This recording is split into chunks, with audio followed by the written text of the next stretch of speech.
Halo rekan-rekan sekalian, jumpa lagi di channel Arjuna Solusi.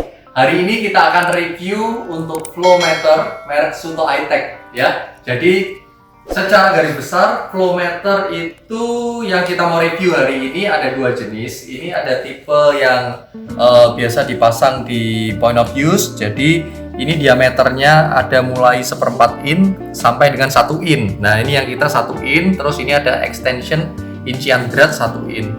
Terus ada juga yang tipe insertion. Nah ini kita ada insertion tipe S401, ini tipe S400, lalu yang ini ada displaynya ya. Ini tipe yang ada display, yang ini tipe yang tidak ada display. Oke, kita langsung review aja. Di sini adalah tipe S415 ya. Jadi Suto Flowmeter S415 ini dia dapat dipasangkan ini ya lebih ke supaya pembacaannya akurat ya. Jadi ini sebaiknya sebelum masuk dan setelah masuk ini ada dipasangkan pipa. Jadi ada jarak tertentu itu ada di manual book supaya pembacaannya dia bisa lebih akurat. Nah di sini juga sudah dilengkapi dengan display.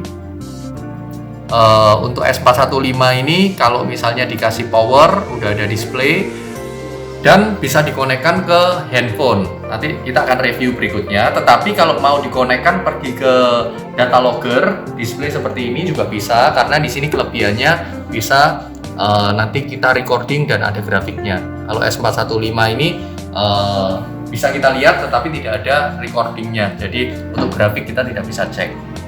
Jadi untuk koneksi sendiri itu dari 1/4 in sampai dengan 1 in ya. Jadi kalau mau lebih besar dari 1 in tidak direkomendasikan untuk mengukur menggunakan S415 ini, tetapi menggunakan tipe yang insertion. Nah, tipe insertion ini cara pemakaiannya seperti apa? Jadi ini ada yang pakai display dan ada yang tanpa display ya. Jadi untuk rekan-rekan sekalian, ini kalau yang ada displaynya seperti ini, nanti flow-nya bisa tampil. Kalau yang ini tanpa display. Jadi kalau yang tanpa display ini mau nggak mau harus dikonekkan pergi ke display data logger.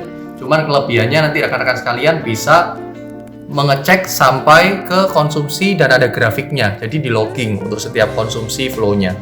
Ya, untuk pemakaian yang insertion ini sendiri bagaimana caranya? Jadi caranya adalah kita harus memasukkan sensor flowmeter ini. Nah ini ada sensornya, bisa dilihat ya. Ini ada sensornya. Sensor flowmeter ini harus dimasukkan ke dalam pipa, persis di tengah-tengah pipa. Jadi biasa ini harus punya incian. Nah modelnya seperti ini, incian. Ini bisa dipotong ya. Jadi nanti sisi yang sebelah sini tuh bisa dilas pergi ke pipa. Jadi nanti ketemunya seperti ini ya. Nah ini nanti ketemu dilas di pipa. Lalu bagian atas ini kita pasangkan yang namanya ball valve setengah in ya. Jadi ini menggunakan incian setengah in dan ball valve setengah in. Oke, teman-teman sekalian, ini harus diperhatikan ketika membeli ball valve. Ini pastikan adalah ball valve yang tipe full bore ya. Karena bisa dilihat ini sama-sama setengah in, tetapi lubangnya itu berbeda. Jadi kalau tipe yang full bore atau biasa ngomong aja full bore harusnya udah tahu, atau secara body ini yang two piece, ini yang single piece. One piece itu dia kecil, lubangnya ini nggak bisa masuk, jadi harus yang full bore. Full bore ini nanti setelah terpasang di incian ya, setelah terpasang di incian seperti ini, itu kita pasangkan juga jadi ini setelah terpasang dan dilas di pipa ya, dilas di pipa, flowmeter ini nanti dimasukkan. Ya, gini teman-teman. Jadi flowmeter ini nanti dimasukkan.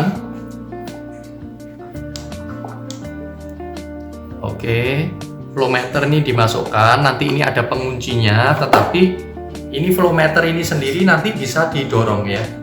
Jadi rekan-rekan sekalian bisa lihat, ini bisa didorong masuk gitu. Nah, ini menembus sampai sini. Jadi kalau inciannya segini, area sini itu sudah area yang di tengah-tengahnya pipa gitu nanti ya. Jadi seperti itu cara kerjanya. Lalu nanti ini ada penguncinya.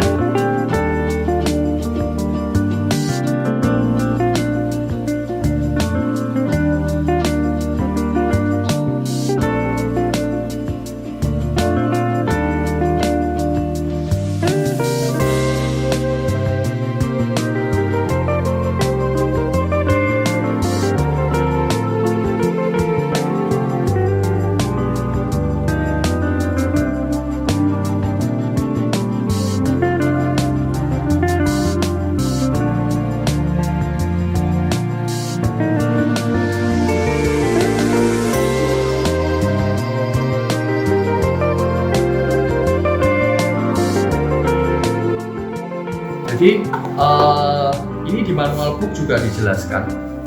Ini ada prosedur untuk memasukkannya ini berapa banyak, karena kalau kita lihat di sini itu sudah ada ukurannya ya, jadi berapa mili, jadi nanti kita bisa presisi mendapatkan persis di tengah-tengahnya pipa ya rekan-rekan ya. Jadi ini ada prosedurnya untuk instalasi, nanti masukkan persis di tengah, lalu arah flow-nya ini jangan sampai salah ya, arah flow-nya jangan sampai salah. Untuk Suto flow meter ini jangan sampai kebalik. Lalu setelah nanti masuk itu kita langsung bisa ukur, kita bisa lihat. Nah, kegunaan flow meter ini sebenarnya ada banyak. Yang pastinya adalah kita mengukur flow itu kita bisa tahu konsumsi real dari pemakaian pada jalur angin kita. Atau kalau misalnya ada kebocoran itu juga kita bisa ketahui. Andai kata seluruh mesin berhenti tetapi flow ini tetap jalan, kita bisa tahu seberapa besar sebenarnya terjadi leakage atau kebocoran. Ya, itu ya. Jadi review hari ini kita ada 2 flow meter. Nanti kalau rekan-rekan sekalian butuh mau tanya jawab atau konsultasi lebih lanjut, jangan sungkan untuk kontak kami PT Arjuna Solusi Sejahtera di kolom yang sudah ada di deskripsi yang di bawah. Oke, semoga ini bermanfaat. Jangan lupa untuk subscribe, like, dan share untuk video ini ke rekan-rekan lain yang membutuhkan. Sampai ketemu